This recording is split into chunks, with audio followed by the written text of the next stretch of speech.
Hey YouTube fam, let's read City of Bones. Is the writing in this book always so extra? Floor-length white gown, the kind women used to wear when this world was younger. Lace sleeves belled out around her slim arms, and around her neck was a thick silver chain on which hung a dark red pendant the size of a baby's fist. My favorite, most extra line is that, come on Claire, come on Cassandra. Now, I have to admire Clary for her want to be a good person and save this boy who just went into a closet with two guys and a knife. But girl, where is your self-preservation? Where is it? Because it ain't here. Hey YouTube fam, so it's the next day. Today's Wednesday, it's almost 10 o'clock in the morning. I read 60 pages last night of City of Bones. And you know what? The one thing that I love about Cassandra Clare is the way that she writes. I like the way that she mixes an exposition with dialogue, with internal thought, and I think she does really well when it comes to character development as she's moving the plot along. That's always been one of my favorite things that she does. But with City of Bones, it is a tad bit dated because it was 10 years ago, and the type of humor that they use and the way that they use humor is something that never quite hit with me even back then. I always thought it was a little stuck up.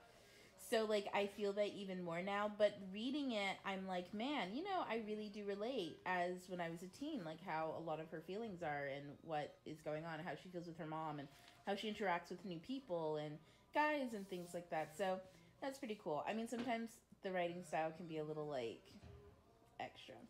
But what I am interested in doing in this read is I want to look more for like themes, like what kind of themes are in this book, and see how I interact with them and stuff, and then see what like other themes I can find online that people have found in the book and see how I understand those. So yeah, City of Bones. I'm going to try to read another 60 pages before I get to eating and kind of like checking in with life. Like I don't really have anything to do this week that's pressing. I already finished the edits for my writing project, and my agent has that, so I don't really have to pay any attention to anything. So yeah, I'm gonna try to read 60 pages, eat, and then maybe try to like read another 60 or 100 pages or so.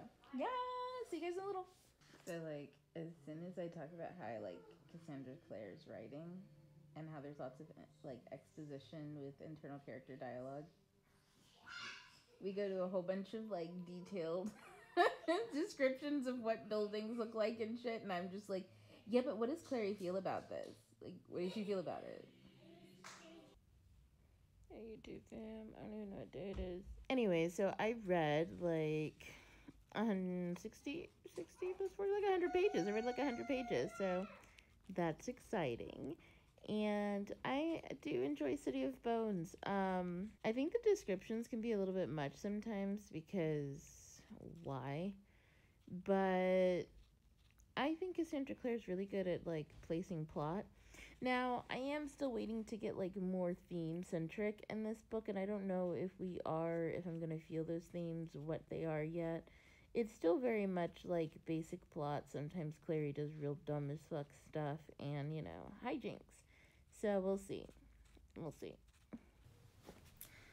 I just hit the record button after talking for days. So guys, I am 200 pages into City of Bones, and I kind of want to talk about some of the things that I like so far and some of the things that I'm not that like much of a fan of. So if you remember when I was reading Vampire Academy, one of the reasons why I stopped halfway through is I said that I didn't quite understand what was at stake. I didn't quite understand, like, there were some rough transitions. Like, she'd be thinking something, and then someone would just walk up and start talking to her about something, or, like, time would shift somewhere else. And it just wasn't smooth for me. And this one, City of Bones, has a little bit more of smooth transitions. And the exposition, that's what was missing from Vampire Academy, is that internal exposition. Or, in general, just a lot more exposition. And this one has a lot more, and I really do enjoy that. Now, granted, this book is a lot bigger, I think, than Vampire Academy, because Vampire Academy, I went through that book in like a few minutes, and this one, it's like taking me days to get to 200 pages. But that's not to say anything bad about the book. I think that the pace is good. It's a fair pacing. It's not breakneck speed, and it's not super slow. But like there's a lot of information that is delivered in a very easy and digestible way, and so I really enjoy that about this book. Now that being said, what I'm not enjoying so far, some of the issues that I have are like some of the tropes that kind of date the book. So this book was published in 2007. So it's going to have some issues such as tropes that we've either stopped liking these days, or tropes that we want to be a little, that we've like progressed to be different. Does that make sense? Like tropes that we want to see done differently, and tropes that we're kind of tired of seeing in the way that we see them. And one of those is like the I'm not like other girls. Clary is kind of your boring MC. She would be like, she might as well have brown hair and mousy brown hair and mousy blue eyes or something, because she's not like, she's not that interesting. Now, I'm saying that because one, which the way that she treats other girls is very much the I'm not like other girls trope, which is like something like even girls that are passerby or like, you know, throwaway characters. She judges them in harsh kind of ways. And then characters who aren't throwaway characters, but like Isabel, who is a prominent girl figure in the book, like from the get-go in the beginning. And I get why Clary's like that. I get why she's, because, you know, like her best friend Simon is kind of interested in Isabel. So, you know, girl and girl hate. But at the same time, it's like something as small as like Isabel's perfume, which is vanilla flavored. Clary's like, I don't understand why girls need to wear dessert flavored, like want to smell like desserts. It's like, bitch, calm the fuck down. It's not that big of a deal. Like, it wouldn't be so bad if it was just her. But considering the fact that it's like every girl, like Clary has some serious insecurities about herself and her looks. And she's like, I'm skinny, but I'm not cute skinny. And it's just, it reads as very like I'm beautiful, but I don't know it yet. And that's what makes you beautiful, oh, oh, oh, is that you think you ugly, yo, oh, oh, oh. Like, not in 2018. So, like, I can't fault it for that, because that's kind of like a sign of the times.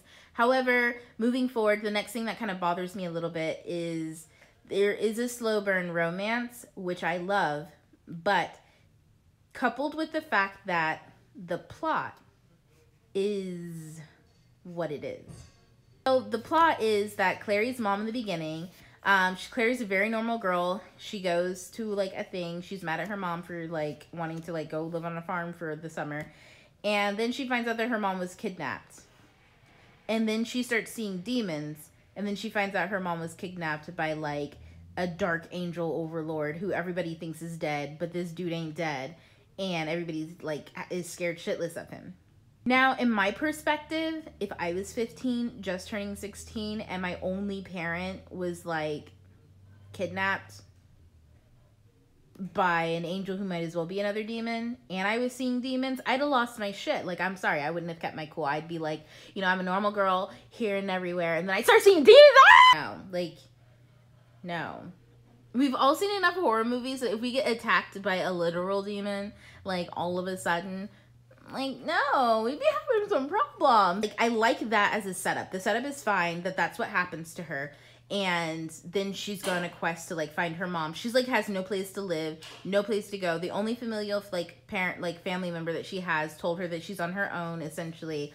And, like, I get all of that. That's cool. But then there's, like, this guy who's helping her, like, adjust to life. And it's also a slow burn romance. And I'm like, I don't know if she has the capacity to feel comfortable enough right now to, like, fall in love or something, or, like, where's the trauma? You get what I'm saying? Where is the trauma, bitch? Because you should be traumatized, but you ain't. You're just cool with all of this. Like, I think Clary, because she's a little on the boring side and lacks that depth of character, she lacks the internal dialogue that I'm waiting for to see how she's processing everything. She's kind of processing it like a basic bitch, and I'm just like, Clary, give me more than that.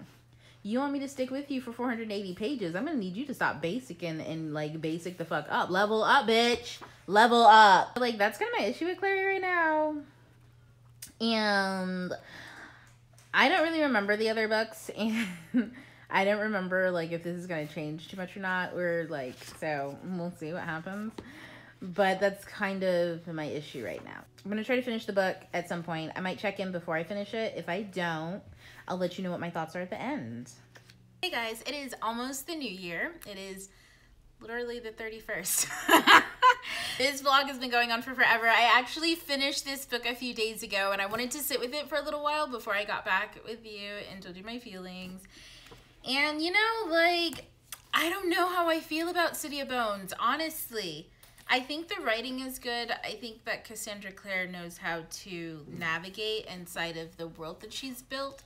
But that's not surprising because she wrote fan fiction, and I know she wrote Harry Potter fan fiction, and so she's used to, like, I think navigating in worlds in general. But one of my main issues with it is I feel like Clary is so boring and kind of an empty vessel almost. Like, she's not a complete empty vessel, but she's definitely not, like, someone that I can see functioning outside of this book. And I know that that's asking for a lot, but that's how, like, what I personally like reading. I like characters who function outside of the world that they're even built in. Like, I like knowing that if I take this girl to the mall or to Disneyland, I want to know, like, how she's going to be, how she's going to act. I like to be able to, like, almost pre-assume her judgments and the way that she sees the world outside of just, you know, this plot. So that's how I feel about this. Spoiler stuff, like, I'm gonna spoil you. I'll put a timestamp maybe if it's not too spoilery. Actually, you know what? If you don't want to be spoiled for it, here's the time to just click off the video and go read the book, and you can finish watching this some other time. But I'm just gonna spoil. But, like, towards the end, when she's finding out that, like, her dad is Valentine and that Valentine is Jace's dad and Jace is really Jonathan, like, I was a little underwhelmed by it. And I know that I've read it before, so I kind of knew that that was an element at play, but I felt like the, like, twist his mustache villain explaining, like, everything and, like, manipulating the situation, and Jace turning into, like, it's been 10 years, bruh. So Jace grew up with an abusive dad until he was about, what, 7 or 10? And, like, his dad's been dead for, like, 5 or so, something amount of years. Like, this guy has spent the most of his, like, formidable teen years with another set of parents, essentially. And I feel like he went from an abusive relationship to one that wasn't, and he should have been able to he should have been able to compare them to realize that his father was extremely abusive, and he can still have issues and all of that kind of stuff, which he does. But I feel like when his dad comes back in the picture and his dad's like, oh, I'm not dead, I just did it so that these people would take care of you because they wouldn't have if you were my child. Like, it's just another form of abuse that he would have not necessarily been able to see, but would have had some serious, like, feelings about. And I feel like he just went straight into, like, Demir, this is my daddy, like, right away. I don't know. I almost wanted him, like, if he was going to be like that, to stay like that and to, like, let his father win over him emotionally, like, you know, he was going to make Clary watch as, like, Luke gets killed and stuff. Like, I would have rather see that and see how, like, and her, like, complete hate for him. But then he, like, was last minute, like, I won't be like my father and I'm going to kill him. And I was just like, these are some vastly crazy emotions that you're having in the span of, like, a day. Like, what is this? So, I don't know. I felt like that was underwhelming because there was a lot to unpack, but it wasn't really unpacked all that, like, in a way that I felt was satisfying for me. And then there's the incestual thing, which I know I had a problem with the first time. Like, if you're gonna do it, I want to feel like it's true. And so far, I do, but at the same time, I still feel like, well, obviously I know it's not, but I still feel like, you know, like, obviously you're not gonna really make them brother and sister. Like, why would you pull this plot point off to, like, fake me when I know that this isn't gonna be the case? Because who sets out writing a book where a brother and sister fall in love without meaning to write an incest, like, romance? Which is, yeah. I still kind of feel a little, like, cheated because I know it's not the case, but we'll see. So that's how I am kind of feeling on that point. And I don't know. So, like, that's kind of how my feelings on this. I'm gonna read the second one. I have the whole box set because the girl is extra. Like, I'm extra. I like, it's pretty, and I was like, whatever. And I wanted to read the last 3 ones anyways. Towards the end I was like, oh my god, I'm gonna have to go through book 2 with these people. And I know that that's not a good feeling to have when you're reading, but I think it's just that this book kind of drains me. I think Cassandra Clare's writing tends to drain me in that way because I don't connect with her characters at all. And I just mean, like, there are people that I wouldn't like hanging around. That's just it for me. So I feel like they're kind of draining, even though I generally like the plot lines and the way that she tells the story. So it's hard. It's a hard one. So let me know what you think down below about City of Bones. What are your feelings about it? If you share my feelings, or if you think my feelings are ridiculous and should be changed. You know, let me know what your opinion is. And yeah, we'll go from there. So meanwhile, I jumped to a different series that I have bought in full. I actually found a lot of these at a bookstore that I always frequent, and a lot of them were on sale. And I was like, you know what? I'm going to give this series a second. Oh, I already showed you guys. I'm going to give this series a second chance because I want to read it all the way through and see what everybody else sees in it. And you know what? I have decided that it is not worth the hype in my opinion, because I feel like the hype led me to believe that this book was something completely different than what it was.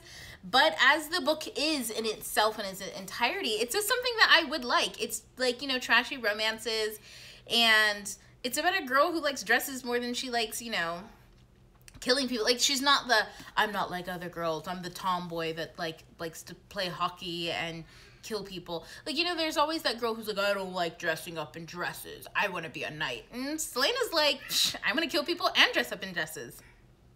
And you know, that's my thing, that's my shtick, I like it. So I want to go back to it knowing what it is and see if I can enjoy it for what it is versus what I thought it was going to be. Because telling the bitch it's like Game of Thrones while she's watching Game of Thrones, and then she picks up this and she's like, this ain't it.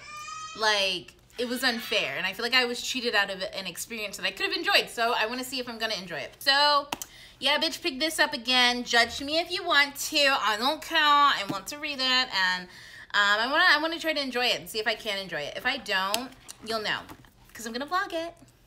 TTYL, for now. Bye.